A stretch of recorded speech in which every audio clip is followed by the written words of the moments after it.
Hello बच्चों, मेरा नाम है हेमंत सिंह और मैं एक बार फिर से आप सभी लोगों का स्वागत करता हूं सक्षम सक्सेस एकेडमी में। आज हम लोग पर्टिकुलर कुछ और भी क्वेश्चन देखेंगे मोलैरिटी के। पिछली वाली वीडियो के अंदर हम लोगों ने मोलैरिटी और मोलैलिटी के कुछ क्वेश्चंस लगाए थे।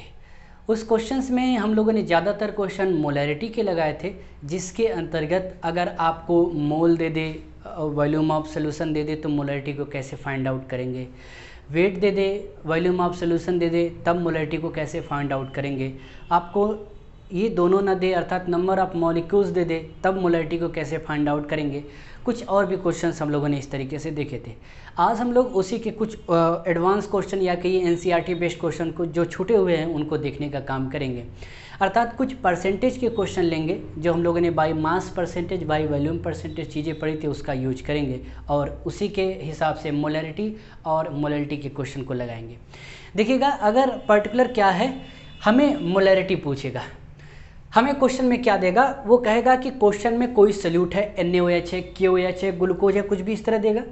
कोई सल्यूट है, उसका हमें कुछ वैल्यू ना दे करके अर्थात ना ही मोल देगा ना ही वेट देगा, वो एक्स परसेंटेज देगा।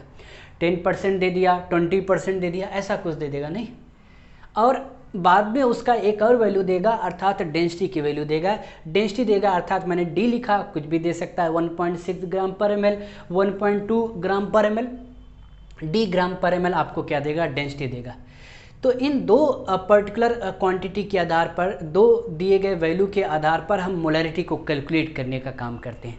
तो हमारा कहीं ना कहीं ये हम लोग एक ट्रिक लगाने का काम करेंगे कि डायरेक्ट जो फार्मूला है इसके ऊपर आप रखें और आपका क्या आ जाएगा, आंसर आ जाएगा। अलग बात है कि पर्टिकुलर जब आप ये नहीं जानते हैं कि x% को कैसे तोड़ा जाए, किस तरीके से अरेंज किया जाए, तब हम लोग इसका सब्जेक्टिव तरीका भी देखेंगे कि ये फार्मूला आया कहाँ से। लेकिन फिलहाल में हम एक डायरेक्ट ट्रिक लगा के चलते हैं, जिससे हमें एक कॉन्फिडेंस आएगा कि हमारा एक बड़ा सा क्वेश्चन बड़े आसानी से लग जा रहा है। नहीं, फिर देखेंगे कहाँ से आया। अर्थात देखिएगा, ट्रिक आपका ये कहता है कि if x% of any solution में किसी भी सल्यूट का x% दिया हो, 10% दिया हो, 20% दिया हो और उसकी डेंसिटी दी गई हो D gram per ml given in solution, अर्थात पर्टिकुलर जो डेंसिटी देगा वो किसका देगा, आपको सोल्यूशन की डेंसिटी देगा। तो मैं यहाँ मेंशन कर देता हूँ, जो डेंसिटी देगा आपको सोल्यूशन का देगा, तो ये डेंसिटी देगा आपको सोल्यूशन का given in question.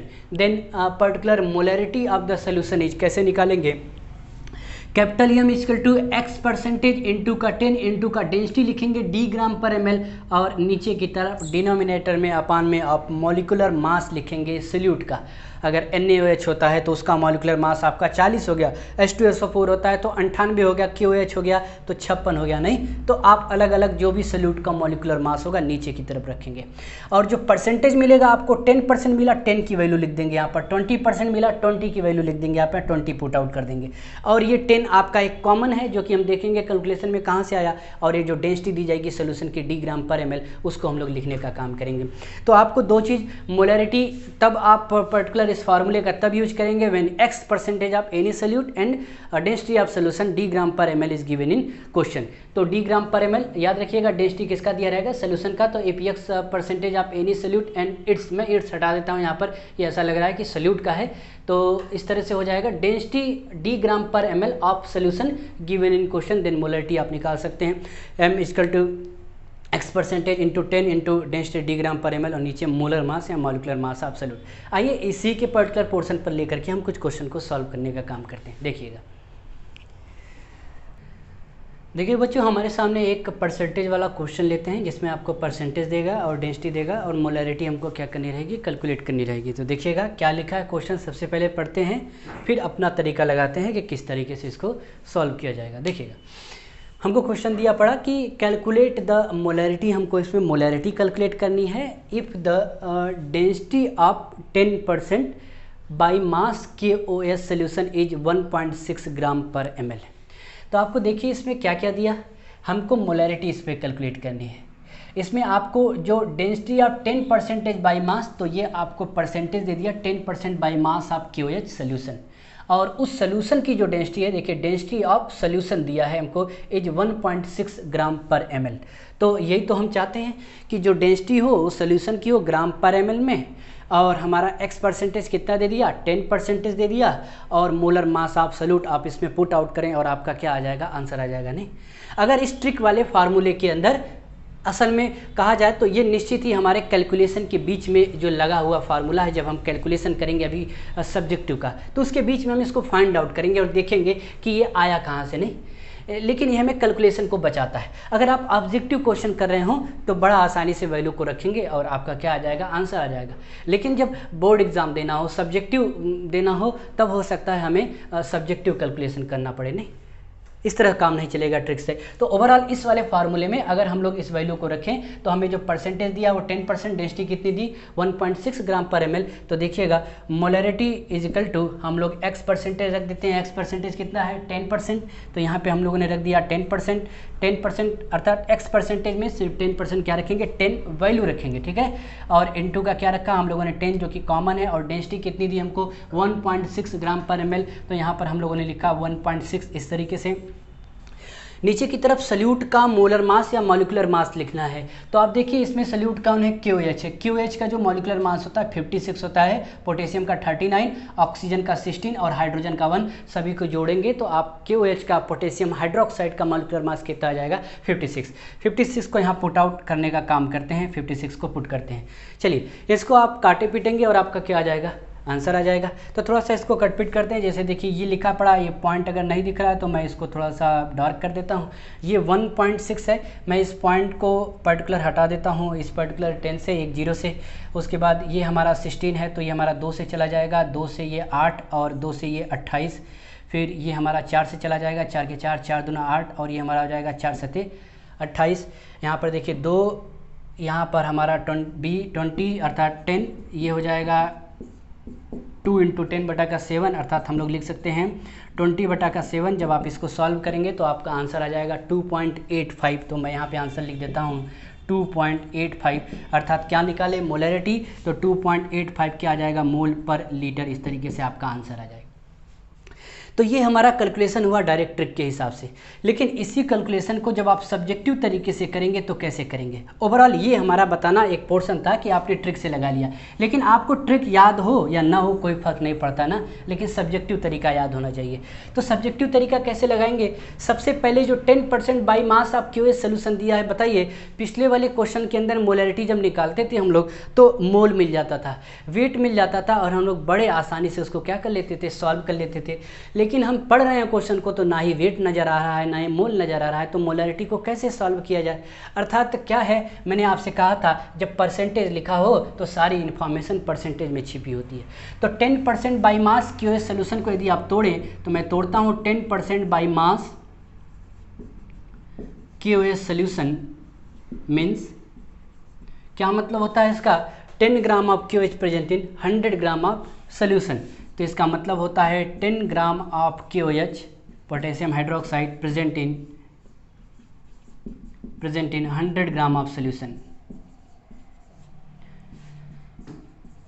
Present in 100 gram of solution. तो 10 ग्राम QH किस में प्रेजेंट है, 100 ग्राम सोल्यूशन के अंदर। अब आइए अपना पोर्शन रखते हैं, डेंसिटी को अभी रहने देते हैं 1.6 ग्राम पर ml। अब अपना फार्मूला लगाते हैं। फार्मूले के अंदर हमारा ये है पर्टिकुलर मोलरिटी। हम जानते हैं कि हमारा पर्टिकुलर पोर्शन ये ग्राम में वेट दिया गया है, और ये हमने इस तरीके से लिखा W/m, और ये इनटू का हम लोगों ने वॉल्यूम ऑफ सोल्यूशन लगा दिया, और इनटू का क्या लिख दिया 1000 लिख दिया। इस तरीके से वॉल्यूम ऑफ सोल्यूशन की जगह क्या लिख दिया 1000, अर्थात वॉल्यूम हमारा किस में मिलेगा, ml में मिलेगा। यहाँ पर इस तरीके से देखिएगा। अब हमको पुट आउट करते हैं सारी वैल्यूज़ को, जो वैल्यूज़ हमको दी गई हैं। बताइए W क्या है, वेट ऑफ सल्यूट। तो सल्यूट का वेट जैसे ही आपने 10% बाई मास तोड़ा, सल्यूट का वेट अर्थात QH का वेट कितना हो गया, 10 ग्राम हो गया। तो यहाँ पे हमने क्या लिख दिया, वेट ऑफ सल्यूट 10 ग्राम, और इनटू का क्या लगा देते हैं, यहाँ पर 1000 लगा देते हैं जैसा ऊपर लिखा पड़ा है। नहीं, और नीचे की तरफ हमारा ये मॉलिक्यूलर मास ऑफ सल्यूट है, तो मॉलिक्यूलर मास ऑफ सल्यूट कितना रख दिया हम लोगों ने 56 रख दिया। अब बात फंसी किसके ऊपर, वॉल्यूम ऑफ सोल्यूशन, जो कि किस में चाहिए हमको, ml में चाहिए। अब वॉल्यूम ऑफ सोल्यूशन देखिए कैसे निकलेगा। आप जानते हैं अगर इस तरह से कंडीशन फंसे तो हमारी कंडीशन ये होती है कि डेंसिटी बराबर मास अपान क्या होता है, वॉल्यूम होता है। अब देखिए पर्टिकुलर हमको वॉल्यूम निकालना है, नहीं, डेंसिटी ऑफ सोल्यूशन दिया है, अगर हमें मास ऑफ सोल्यूशन मिल जाए तो हम वॉल्यूम ऑफ सोल्यूशन निकाल सकते हैं। तो देखिएगा वॉल्यूम ऑफ सोल्यूशन यदि आपको निकालना है, वॉल्यूम ऑफ सोल्यूशन इधर ले गए तो ये मास ऑफ सोल्यूशन अपान का क्या लिख दिया जाए, डेंसिटी ऑफ सोल्यूशन। इसको पुट आउट करने का काम करते हैं। देखिए मास ऑफ सोल्यूशन कहाँ मिलेगा आपको, 10 gram of QH present in 100 gram of solution. तो जो 100 ग्राम है सोल्यूशन, यही क्या है हमारा मास ऑफ सोल्यूशन। तो यहाँ पे हमने क्या लिख दिया, 100 ग्राम लिख दिया। अपान में डेंसिटी ऑफ सोल्यूशन कितना दिया है, 1.6 ग्राम पर ml, ये हमारा डेंसिटी ऑफ सोल्यूशन है। तो ये मैंने लिख दिया 1.6। तो ये क्या मिल गया हमको, वॉल्यूम ऑफ सोल्यूशन मिल गया, ये मिल गया हमको वॉल्यूम ऑफ सोल्यूशन। ठीक है, इस तरीके से पर्टिकुलर आप पुट करें तो यहाँ पे हम लोग 100 लिखने का काम करेंगे, 100, और यहाँ नीचे की तरफ 1.6 पुट आउट करेंगे तो वो कहाँ चला जाएगा, ऊपर चला जाएगा 1.6। देखिएगा वॉल्यूम ऑफ सोल्यूशन की जगह हम लोग 100 बटा 1.6 लिख रहे हैं, मास बटा डेंसिटी। तो ये 100 पुट आउट करेंगे, 100 नीचे लिखेंगे 1.6 जो कि कहाँ चला जाएगा, ऊपर की तरफ। तो और अच्छे से मैं लिख देता हूँ, ये हमारा आ गया इस तरीके से 1.6। देखिए हमको यहाँ पर वॉल्यूम किस में चाहिए था, ml में, तो जो मास हमारा किस में है, ग्राम में है। यहाँ ऊपर की तरफ देखिए मास हमारा है 100 ग्राम, और नीचे की तरफ जो डेंसिटी वो किस में दी गई है, ग्राम पर ml में दी गई है। तो ये मैंने लिखा ग्राम, और नीचे की तरफ लिखा इस तरीके से पर ml। तो देखिए ग्राम से ग्राम कैंसिल आउट हो जाएगा, ml को जब आप ऊपर लेकर के जाएंगे तो 100 बटा 1.6, ये क्या मिल गया हमको, ml, ये वॉल्यूम ऑफ सोल्यूशन मिल गया, ये वॉल्यूम ऑफ सोल्यूशन। वही चीज़ हमने यहाँ पे क्या किया, पुट आउट किया। देखिएगा अब हम इसको कैंसिल आउट करते हैं। जैसे आप पर्टिकुलर इसको कैंसिल आउट करेंगे, ये 2 जीरो से हम लोग इस पर्टिकुलर इसको हटा देते हैं, 1000 वाले 2 जीरो को, तब आप लिखेंगे तो ये देखिए 10 लिखा हमने, इनटू का क्या लिखा, 10 लिखा, और इनटू का क्या लिखा 1.6, और नीचे की तरफ क्या लिखा 56। अगर आप इस सेगमेंट को, जो कि एक सब्जेक्टिव तरीका है, इसको अगर इस फार्मूले से मिलाने का काम करें तो बिल्कुल देखिए आपको सेम टू सेम चीज़ मिलेगी। मोलरिटी बराबर x परसेंटेज, वो x परसेंटेज जो 10 रखे थे हम लोग, 10 हमारा कॉमन इसमें है जो कि दिखा इस तरीके से। यहाँ पर डेंसिटी लिखी होनी चाहिए, तो d ग्राम पर ml 1.6 क्या लिखा है, डेंसिटी लिखा है, और नीचे मॉलिक्यूलर मास ऑफ सॉल्यूट, तो देखिए मॉलिक्यूलर मास ऑफ सॉल्यूट लिखा है। अर्थात जो आपका नीचे की तरफ आप कैलकुलेट करेंगे और आपका सेम टू सेम यही आंसर आ जाएगा। आंसर से एक स्टेप पहले का ये ट्रिक है, नहीं आपको वहाँ कैलकुलेट करने का काम करेगा। अब आप सोचेंगे हर एक क्वेश्चन में कैसे ये पॉसिबल हो सकता है, हर एक क्वेश्चन में सिर्फ इसी वजह से पॉसिबल हो सकता है क्योंकि जो भी परसेंटेज आप लिखेंगे 10%, 20%, 30%, उसमें 100 ग्राम ऑफ सोल्यूशन जरूर होगा। और नीचे की तरफ जैसे आप 100 लिखेंगे, ये 2 जीरो कट आउट करेगा 1000 से, और क्या बच जाएगा 10। इस नाते 10 हमेशा हम इसमें क्या आएगा, हमारा कॉमन आएगा। अर्थात आपको बड़ा ही आसान है कि अगर आपने सब्जेक्टिव तरीके में 10% बाई मास को तोड़ लिया तो आप आसानी से इसको क्या कर सकते हैं, नोट डाउन कर सकते हैं, लिख सकते हैं, कैलकुलेट कर सकते हैं। नहीं तो इसका आंसर भी यहाँ पर भी वही आएगा 2.85 मोल पर लीटर, जब आप इसको कैलकुलेट करेंगे सेम टू सेम आंसर। तो इस पर्टिकुलर क्वेश्चन को समझाने के पीछे मेरा सिर्फ इतना सा रीजन है कि आप डेंसिटी और x परसेंटेज दिया हो तो उससे आप मोलरिटी को कैसे कैलकुलेट करेंगे। सबसे पहले 10% या 20% को तोड़ेंगे, 20 gram of QOH present in 100 gram of solution, या 10 gram of QOH present in 100 gram of solution. जो 10 होगा वो वेट ऑफ QOH होगा, और जो 100 होगा वो वेट ऑफ सोल्यूशन होगा। सोल्यूशन का वेट मिल गया आपको, डेंसिटी ऑफ सोल्यूशन दी गई है, तो वॉल्यूम ऑफ सोल्यूशन निकाल सकते हैं। सभी को पुट आउट करेंगे, आपका क्या आ जाएगा आंसर। नहीं तो आप ये डायरेक्ट ट्रिक लगाएंगे, x percentage into 10 into density D gram per ml upon molar mass of solute. चलिए इसी तरीके से पढ़कर कुछ नेक्स्ट क्वेश्चन भी देखते हैं। सेम टू सेम क्वेश्चन है, कुछ चीज़ें बदली हैं, सोल्यूट बदल गया होगा, अर्थात वहाँ 10% था, यहाँ पर ये 20% है। अर्थात मैं आपको देता हूँ होमवर्क, आप इसको करिएगा। मैं यहाँ पे आंसर भी लिख दिया हूँ कि 1.44 इसका आंसर आएगा। थोड़ा सा मैं अगर बताने की कोशिश करूं तो आपको क्या दिया, मोलरिटी कैलकुलेट करने के लिए था, बिल्कुल पिछले वाले क्वेश्चन की तरह। मोलरिटी आप डायरेक्ट टिक लगा सकते हैं। कैसे, यहाँ पर हम लोग x परसेंटेज लिखते थे, यहाँ पर 10 लिखते थे, यहाँ पर डेंसिटी किस में लिखते थे, डी ग्राम पर ml में डेंसिटी लिखते थे, और नीचे की तरफ क्या था, मोलर मास ऑफ सोल्यूट। ये सोल्यूट का क्या था, मॉलिक्यूलर मास या मोलर मास ऑफ सोल्यूट लिखते थे। तो देखिए x परसेंटेज कितना दिया हमको, 20%, तो यहाँ पर हमको 20% दे दिया, तो 20 हम लोगों ने वैल्यू लिख दीजिए। ठीक है, 20% देता है तो सिर्फ डायरेक्टली वैल्यू लिखना है 20, नहीं यहाँ पर 10 दे दिया, और डेंसिटी कितनी दे दी को 1.2 ग्राम पर ml, और मोलर मास ऑफ सोल्यूट। देखिएगा सोल्यूट इसमें कौन है, पोटेशियम आयोडाइड सोल्यूट है। तो आप देखिए 39 और ये 127, अर्थात पोटेशियम का 39 हो जाएगा, आयोडीन का 127 कितना आ जाएगा, 166 आ जाएगा। आप इसको सॉल्व वगैरह करिएगा, आपका आंसर आ जाएगा 1.44। अगर कोई सब्जेक्टिव तरीका से करना चाहता है तो कैसे करेगा बताइए। 20% W/W एक्वस सोल्यूशन है, तो कैसे सॉल्व करेंगे, इसको लिखेंगे 20 gram of particular potassium iodide present in 100 gram of solution. तो करेंगे तो मोलैरिटी इक्वल टू लिखेंगे फार्मूला W/m N2 का V, और यहाँ पर क्या लिखेंगे हम लोग 1000 लिखेंगे। बताइए W आपका कितना आ जाएगा जब आप तोड़ेंगे, तो 20 ग्राम आप पर्टिकुलर क्या लिखेंगे, पोटेशियम आयोडाइड। तो potassium iodide that is weight of solute कितना आ गया 20 ग्राम। N2 का क्या लिख दिया आप लोगों ने 1000। मोलर मास कितना हो गया 166 आ गया। वॉल्यूम कैसे निकालेंगे, डेंसिटी बराबर क्या है मास अपान वॉल्यूम। तो अगर हमें वॉल्यूम निकालना, volume of solution equal to mass of solution upon क्या लिख दिया जाए, density of solution. Mass of solution कहाँ से मिलेगा, 20% को तोड़िए, 20 gram of potassium iodide present in 100 gram of solution. तो 100 gram of solution that is mass of solution, and density कितनी दी है आपकी 1.44। आप वॉल्यूम की जगह इसको क्या करेंगे, पुट आउट करेंगे, और ये सब्जेक्टिव तरीके से आप क्या कर लेंगे, आंसर को सॉल्व कर लेंगे, जैसा हम लोगों ने पिछले वाले पोर्शन में। तो ये मैं बिल्कुल भी नहीं लगा रहा हूँ, आप इसको करने का काम करिए। ये एनसीईआरटी का क्वेश्चन है, इसको आप सॉल्व करें, और भी एनसीईआरटी के अंदर क्वेश्चन दिए इस तरीके से आप क्या करें, सॉल्व करें। चलिए नेक्स्ट क्वेश्चन को देखते हैं।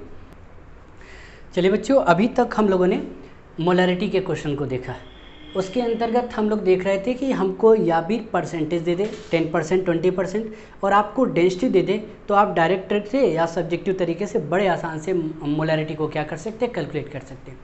देखिए जब कभी भी आपको मोलैरिटी कैलकुलेट करने के लिए बोलेगा तो परसेंटेज देगा और डेंसिटी ऑफ सोल्यूशन देगा, नहीं परसेंटेज ऑफ सोल्यूशन और डेंसिटी ऑफ सोल्यूशन देने का काम करेगा नहीं।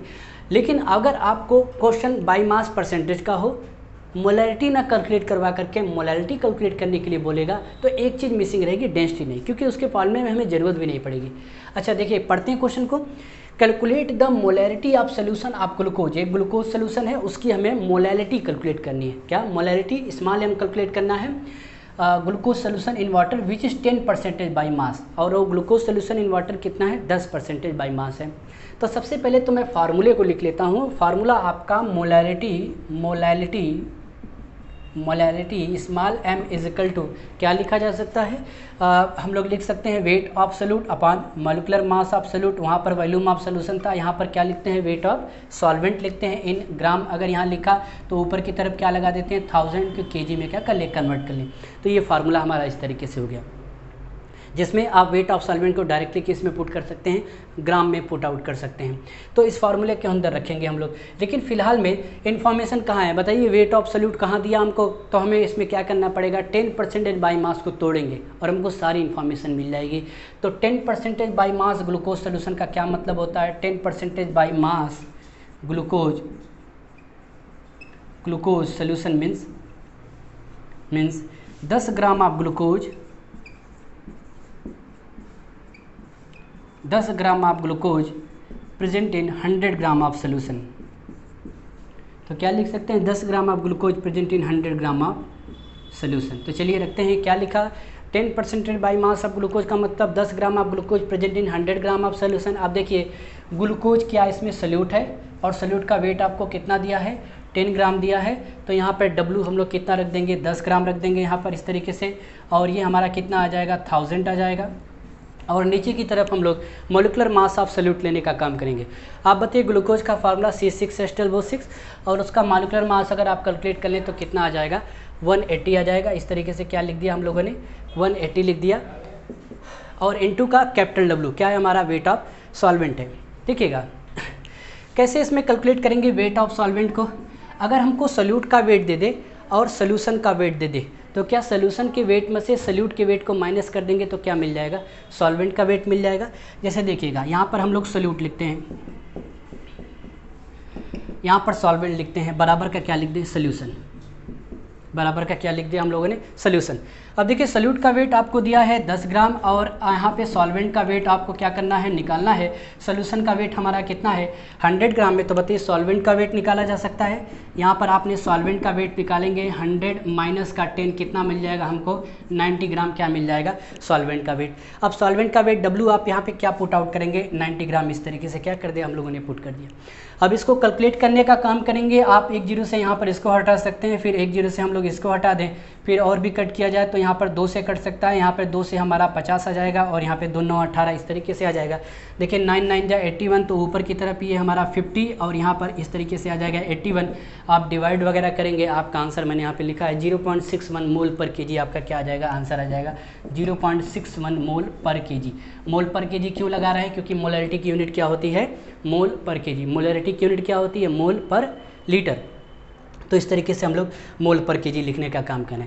तो देखिए इस क्वेश्चन में सिर्फ एक ही चीज़ थी सॉल्व करने की, वो थी पर्टिकुलर इस परसेंटेज को तोड़ना।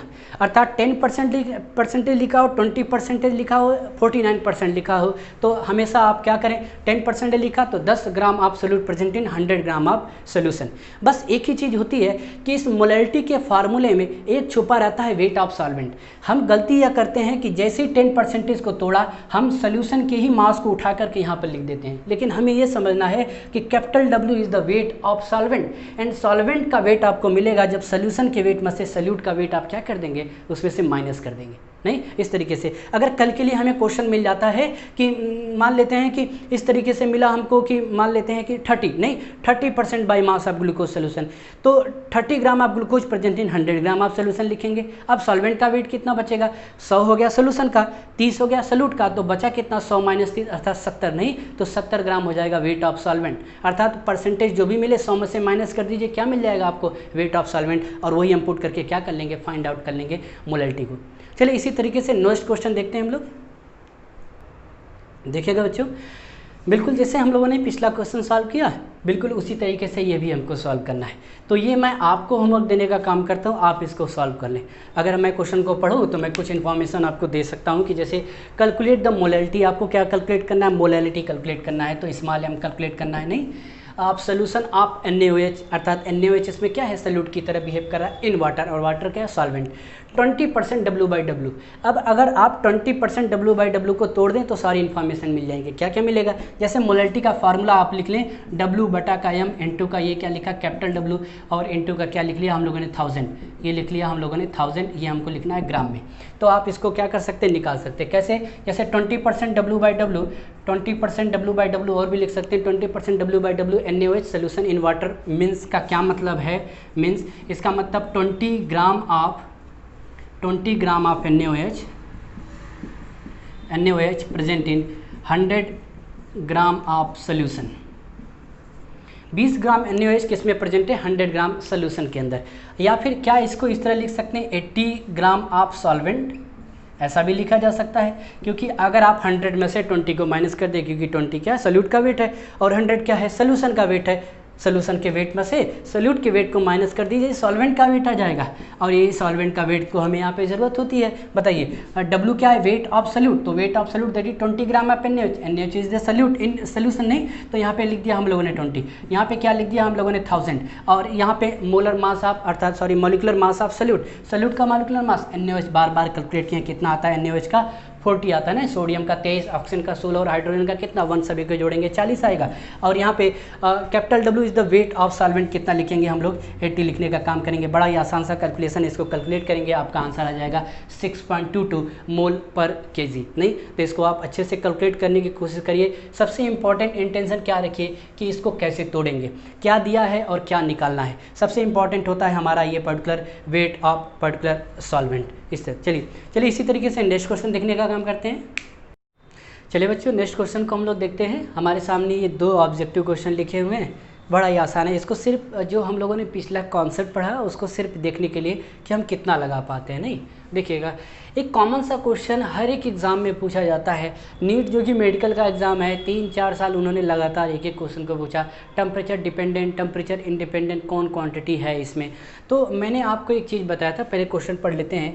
Increasing the temperature of an aqueous solution, aqueous solution का मतलब वाटर है, उसके अंदर कोई सोल्यूट मिला है, विल कॉज, अर्थात अगर आप टेम्परेचर को बढ़ाते हैं, कोई एक्वस सोल्यूशन है उसके टेम्परेचर को बढ़ाते हैं तो क्या होगा, लिखा है decrease in molarity, decrease in molarity, decrease in mole fraction, decrease in mass percentage. तो मैंने आपको बताया था कि टेम्परेचर के बढ़ाने पर और टेम्परेचर के घटाने पर वह क्वांटिटी इंक्रीज या डिक्रीज करती है जिसके फार्मूले में वॉल्यूम का रिलेशन आता है। नहीं, आप टेम्परेचर को बढ़ाते तो वॉल्यूम बढ़ता है, उसके हिसाब से फार्मूले में अगर वॉल्यूम होगा तो इंक्रीज या डिक्रीज करेगा। चलिए आइए चेक करते हैं सारे ऑप्शन को। क्या टेम्परेचर के बढ़ाने पर मोलैरिटी घटती है, तो ये मोलैरिटी के फार्मूले से पूछिए आप।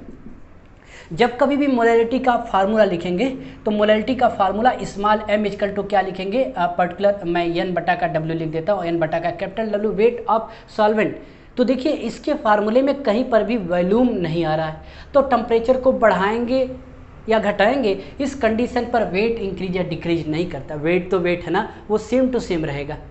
अर्थात ये पर्टिकुलर टेम्परेचर के बढ़ाने या घटाने पर मोलैलिटी बढ़ती या घटती नहीं है। तो ये जो डिक्रीज इन मोलैलिटी लिखा है ये ऑप्शन गलत है। इसका मतलब molality is the temperature independent quantity, temperature के ऊपर डिपेंड नहीं करती ना। डिक्रीज इन मोलैलिटी को देखा जाए तो मोलैलिटी को देखें अगर आप, तो मोलैलिटी को कैपिटल एम से डिनोट किया, एन बटा का क्या होता है वी, और ये क्या लिखा वॉल्यूम ऑफ सोल्यूशन।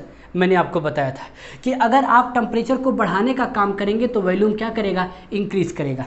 कहा है एक्वस सोल्यूशन है, अगर सोचिए एक्वस सोल्यूशन है तो वाटर है, और ये वाटर है, किसी कंटेनर में पानी कुछ इस तरीके से है, नीचे की तरफ यदि आप गर्म करने का काम करेंगे तो वाटर और वाटर के बीच में लगने वाले फोर्स ऑफ अट्रैक्शन के अंदर वीकनेस आना स्टार्ट हो जाएगी, और जैसे ही बॉन्ड वीक होता है बॉन्ड लेंथ बढ़ने लगेगी, अर्थात वाटर एक दूसरे से क्या जाने लगेंगे, दूर जाने लगेंगे, जिसकी वजह से एक्सपेंशन हो जाएगा सॉल्वेंट का और उसके अंदर प्रेजेंट सोल्यूट का, जिसकी वजह से टेम्परेचर को बढ़ाएंगे तो वॉल्यूम क्या कर जाएगा, इंक्रीज कर जाता है। नहीं, और टेम्परेचर के बढ़ाने पर अगर वॉल्यूम बढ़ता है तो अगर डिनोमिनेटर सोचिए बढ़ेगा 5, 10, 15, 20, तो डिनोमिनेटर बढ़ेगा, न्यूमिनेटर आपका क्या है सेम टू सेम है, तो उस केस में मोलैरिटी क्या करेगी, घटेगी। मैंने आपको बताया था मोलैरिटी बढ़ेगी तब जब आप वॉल्यूम को कांस्टेंट रखें और मोल को बढ़ाएंगे तो मोलैरिटी बढ़ेगी, लेकिन अगर आप मोल को कांस्टेंट रखते हैं और वॉल्यूम को बढ़ाने का काम करेंगे तो मोलैरिटी क्या करेगी, घटेगी। तो क्या ये बात सही है कि टेम्परेचर के बढ़ाने पर मोलैरिटी घटती है, मोलैरिटी घटती है, ये बिल्कुल भी क्या है, बात सही है। Decrease in mole fraction, mole fraction का फार्मूला उठाइए, mole of one component upon total number of mole of solution, ऊपर भी मोल और नीचे भी मोल, कहीं पर भी वॉल्यूम नहीं आ रहा है, इसका मतलब decrease in mole fraction option गलत। अर्थात mole fraction is temperature independent quantity. Mass percentage, ऊपर की तरफ मास एब्सोल्यूट, मास परसेंटेज कैसे लिखते हैं हम लोग, मास परसेंटेज बराबर होता है मास एब्सोल्यूट, मास एब्सोल्यूट अपान नीचे की तरफ होता है मास ऑफ सोल्यूशन, सोल्यूशन का मास, अर्थात ऊपर भी मास और नीचे भी मास, वॉल्यूम कहीं पर भी नहीं है ना। तो टेम्परेचर को बढ़ाएंगे या घटाएंगे कोई फर्क नहीं पड़ने वाला है। तो ये भी क्या है, टेम्परेचर इंडिपेंडेंट क्वांटिटी, हमारा ऑप्शन ये सही हो जाएगा। इसी तरीके से नेक्स्ट क्वेश्चन हमको पूछा कि 1 kilogram of water contain 4 gram of NaOH, 1 kilogram पानी है, 4 ग्राम NaOH को क्या कर रहा है, ये कंटेन करने का काम कर रहा है। देखिएगा the concentration of solution is best explain S, कैसे इसको सॉल्व करने का काम करेंगे। देखिएगा आपको पूछा कि क्या 0.1 मोलर होगा आंसर इसका, या 0.1 मोलर होगा, या DC मोलर होगा, या अबाउट 0.1 मोल होगा। कैसे लगाने का काम करेंगे, पहले देखेंगे क्या दिया है। नहीं, देखिए 1 किलोग्राम वाटर दिया है और वाटर इज द सॉल्वेंट और सोल्यूट कौन है, NaOH। अगर सॉल्वेंट आपका क्या है, इसके अंदर वाटर एज अ सॉल्वेंट की तरह बिहेव कर रहा है तो कहीं ना कहीं ये मोलैरिटी को बता रहा है ना। अगर वॉल्यूम ऑफ सोल्यूशन देता तो किसको बताता, मोलैरिटी को। तो मोलैरिटी लगाएं तो W बटा का M और कैपिटल W, वेट 1 किलोग्राम दिया है तो ये इन केजी दिया है तो हम 1000 नहीं लगा रहे हैं ऊपर, और यहाँ पर लिखने का काम करेंगे। W कितना आ गया आपका, ये 4 आ गया। NaOH का मॉलिक्यूलर मास कितना आता है 40, और ये कितना लिख दिया, 1 किलोग्राम लिख दिया। अगर आप इसको काटने का काम करेंगे तो ऊपर की तरफ 1 बटा का क्या मिल जाएगा आपको 1, और यहाँ पे नीचे की तरफ 10, और क्या आ जाएगा आपका आंसर 0.1, क्या आ जाएगा 0.1। बताइए जो आंसर आपका आया 0.1 जो आंसर आया, मैं फिर से लिख देता हूँ, 0.1 जो आंसर आया आपका, ये क्या आया बताइए। मोलैलिटी कैलकुलेट किए ना तो ये आया मोल और ये आया पर केजी। क्या इसको हम लोग स्मॉल m भी लिख सकते हैं, और इसी स्मॉल m को आप क्या 0.1 मोलर सोल्यूशन भी लिख सकते हैं। मोलर शब्द मोलैरिटी पर आता है ना। अगर मैं आपसे बोलूँ 1 मोलर तो ये क्या है, when 1 mole of solute present in 1 litre of solution, और 1 मोलर बोलूँ तो 1 mole of solute present in 1 kg of the solvent. ये आप पिछले कॉन्सेप्ट में देख सकते हैं, हम लोगों ने पढ़ा है। तो आपका आंसर मोलैलिटी से जुड़ा हुआ है तो मोलर नहीं, क्या आएगा, मोलर आएगा। अर्थात आंसर सही है, 0.1 ही आएगा। हम लोग चेक कर रहे थे सिर्फ नहीं, लेकिन मोलर आएगा कि मोलर, तो मोलर आएगा, मोलैरिटी से जुड़ा हुआ आएगा इस तरीके से। मोलर नहीं, इस तरीके से हम लोग क्या कर सकते हैं, सॉल्व कर सकते हैं। तो ए ऑप्शन आपका क्या आ जाएगा, सही आ जाएगा। चलिए बच्चों, अभी तक हम लोग मोलैरिटी, मोल फ्रैक्शन सभी का कॉन्सेप्ट पढ़े हैं, उसके जितने भी इंपॉर्टेंट क्वेश्चन है करने की कोशिश की। और भी सारे क्वेश्चन अगर आप कॉन्सेप्ट को और अच्छा करना चाहते हैं तो 11th में भी ये क्वेश्चन आते हैं मोल कॉन्सेप्ट में, और सोल्यूशन में भी ये क्वेश्चन है। तो आप उन क्वेश्चन को जाएँ, टच करें, NCERT में देखें और उसको लगाने का काम करें, नहीं और भी अच्छा अपना कॉन्सेप्ट को करें। अगर आपको नहीं समझ में आया तो आप फिर से वीडियो को देखें और बार बार उसको समझने की कोशिश करें, सही है। कुछ क्वेश्चन जो मैंने आपको होमवर्क देने का काम किया है, आप उसको क्या करें, सॉल्व करने की कोशिश करें। नहीं, लास्ट में अगर आपको ये चैनल को सब्सक्राइब नहीं किया तो सब्सक्राइब कर लें, कमेंट करें, शेयर करें। थैंक यू, और मिलते हैं नेक्स्ट वीडियो में।